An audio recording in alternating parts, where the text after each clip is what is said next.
So, what did you miss at Jubilee today? Well, I got to tell you, I've been working at this now for an hour and a half, and I finally got my laptop camera working.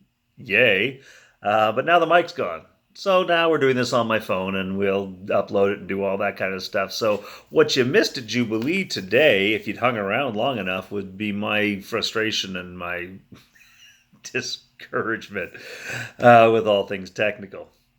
But actually, what you really missed in worship today, you missed Return of the Choir.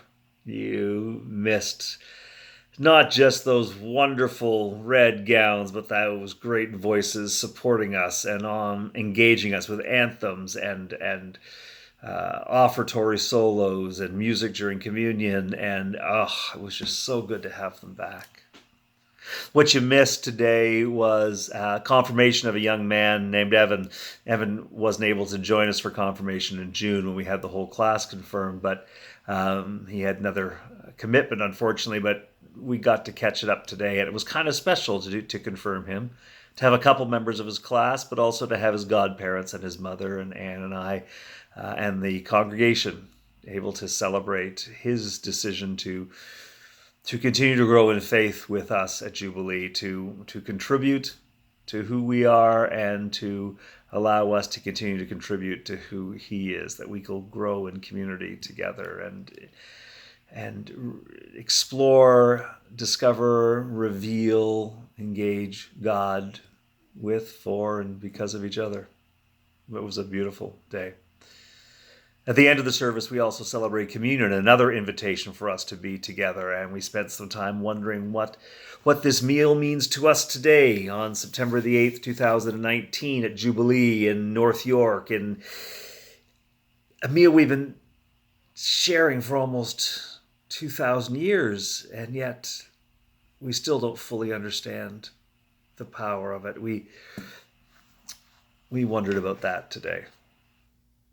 Between those things, we read a letter by Paul. Paul, Paul, the original rock star of the church, our primary, foremost theologian of the early years, the first apostle of the risen Christ, the one who could preach for hours and baptize thousands. That guy.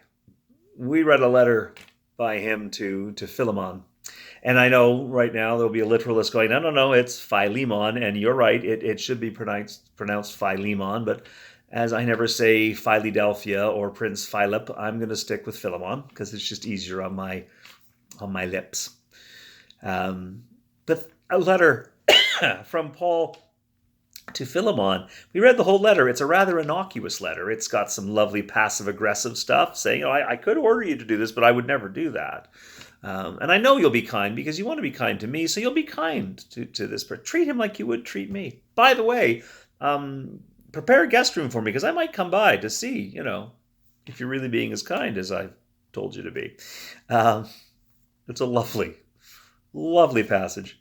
There are people who want to make it about slavery for or against, and yet I don't think that's really the case. It's just a letter from Paul to Philemon, asking him to take Onesimus back into his home. Just a fellow who we would call a slave, a worker. We don't know why he left, whether he ran away or whether he was fired or he did something terrible or went to the market and got lost. We don't know. What we do know is that he wants to come back.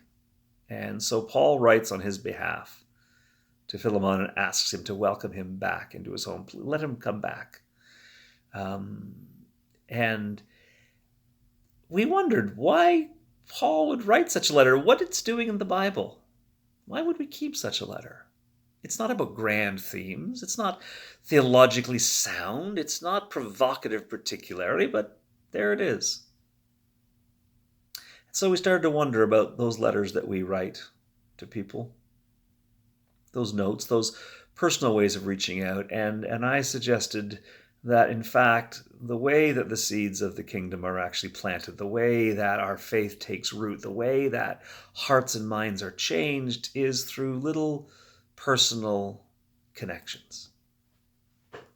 When you're hurting, great theology doesn't necessarily make a difference, but a friend reaching out to hold your hand saying, I know, I'll be here with you. makes a difference. My faith has been shaped, sure, by some grand, great books, but also has been shaped by people that I know and trust saying, you know what I feel? You know what I think? And then telling me. Not trying to convert me, not trying to win me over, not trying to win an argument, but just telling me how they feel.